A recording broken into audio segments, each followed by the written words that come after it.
सबको नमस्ते। सभी देशवासियों को कमला नगर थाने में लेके गए उन क्रांतिकारी साथियों को जो 2 रात 3 दिन से जुटे हुए थे, बैठे हुए थे, डटे हुए थे केजरीवाल के सचिवालय के बाहर, दिल्ली सचिवालय के बाहर। लेकिन केजरीवाल इतना बेशर्म है कि वो आदमी जो स्वराज की दुहाई देता है वो अपने ही देश के लोगों से मिलने से, अपने ही प्रदेश के लोगों से मिलने से मना कर रहा है और उसका कोई अधिकारी आकर के उनसे ज्ञापन भी नहीं ले सकता। ये जबरदस्ती करने के पीछे क्या कारण हो सकता है? आपको क्या लगता है कि केजरीवाल को मालूम नहीं है कि न्यू वर्ल्ड ऑर्डर के अंतर्गत काम कर रहा है? बच्चों को जबरदस्ती स्कूल में घुसने टाइम उनसे सर्टिफिकेट मांगा जाए, जबरदस्ती उनके मुंह पे कोई कपड़ा बांधा जाए, उस साफ हवा में सांस लेने का जुर्माना लगाया जाए, और अगर कोई आपको ज्ञापन देने के लिए आया है तो आप उस ज्ञापन को भी नहीं लोगे। मतलब अब आप राजा बन गए हो क्या? अब आप प्रतिनिधि नहीं रहे क्या? अब स्वराज कहां गया, वो स्वराज की दुहाई देने वाला? एक बात खास कान खोल करके सुन लो, ये जो देश है ना, ये माफ नहीं करेगा, क्योंकि पहले से परेशान था ये देश। इस नरेंद्र मोदी से परेशान था, कांग्रेस से परेशान होकर के मोदी को लेकर आया था, ये सोच करके केजरीवाल को लेकर के आया था कि ये आदमी कुछ नया करेगा। इसने क्या किया? स्कूल खोले, अस्पताल बनाए। किस काम के लिए बनाए? लोगों को जबरदस्ती टिकट ठोकने के लिए बनाए थे क्या? ये वहां पे सेंटर बनेगा और यहाँ पर दूसरा सेंटर बनेगा, यही काम करने के लिए था क्या? बच्चों की पढ़ाई तो तुमने करानी नहीं, कभी जलवायु के नाम पे, कभी क्लाइमेट लॉकडाउन के नाम पे, और कभी तुम लोग ये लॉकडाउन के नाम पे तुमने बर्बाद करने का ठेका ले रखा है। एक बात कान खोल, तानाशाही की प्रकाष्ठा है ये।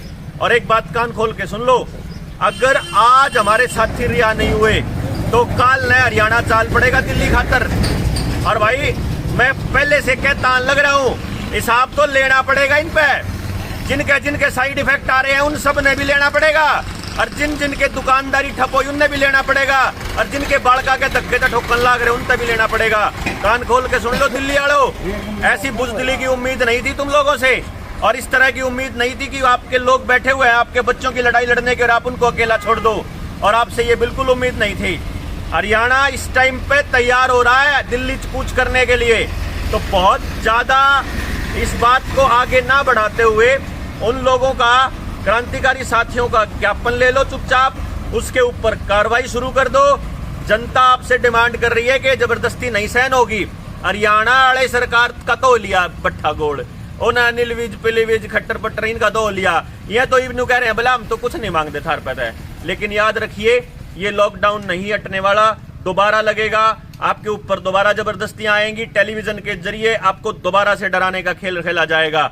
इसी से जागरूक करने के लिए आप लोगों के बीच में लोग जा रहे हैं। डॉक्टर तरुण कोठारी, एडवोकेट साहिल, सखा जैसे लोग आपके लिए वहां रात भर बैठे हैं, आपके बच्चों के लिए। इनके बच्चों ने तो लगवाई नहीं है, इनको तो कोई रोकने वाला भी नहीं है, हमको भी रोकने वाला नहीं है। हम लोग अपने बच्चों की लड़ाई लड़ रहे हैं क्या? ये लोग जो कहते हैं कुछ लोग कि ये लोग राजनीति कर रहे हैं, अरे ऐसी राजनीति जो आपके बच्चों की जिंदगी बचाती हो, ऐसी राजनीति 100 बार करे। उन आदमियों को 100 बार नमन करता हूं मैं जो लोग आपके बच्चों को बचाने की राजनीति कर रहे हैं। इन राक्षसों की राजनीति कैसी है जो आपके बच्चों के साथ जबरदस्ती की जा रही है? पूरे देश के अंदर जिसने भी टीका लगवाया, किस लिए लगवाया? बीमारी से ठीक होने के लिए किसी ने नहीं लगवाया, या तो आपके धमकियों से डर के लगवाया कि आप राशन नहीं दोगे, आप पेंशन रोक दोगे, आप सैलरी पे नहीं जाने दोगे, आप हाजिरी नहीं भरोगे, आप इसलिए आप लोग इसको जबरदस्ती कर रहे हो। ये लोगों की प्रोग्रामिंग नहीं चलेगी। आपको फिर से हिदायत दे रहे हैं, या तो उन साथियों को छोड़ दो बिना किसी इफेंट बट के, या आप लोगों के लिए हरियाणा तैयार होकर कल न कल चलना स्टार्ट कर देंगे। हम अपने सारे काम छोड़ने स्टार्ट करके दिल्ली की तरफ कूच कर लेंगे। आप लोग तैयार हो जाओ, और कल न दिल्ली पुलिस तय हिसाब मांगने का, दिल्ली की सरकार तय, केंद्र की सरकार तय हिसाब मांगने का टाइम है। देखना यो है कि हम जिंदा हैं या मरे हुए जमीर के लोग हैं। इतनी बात कहूंगा।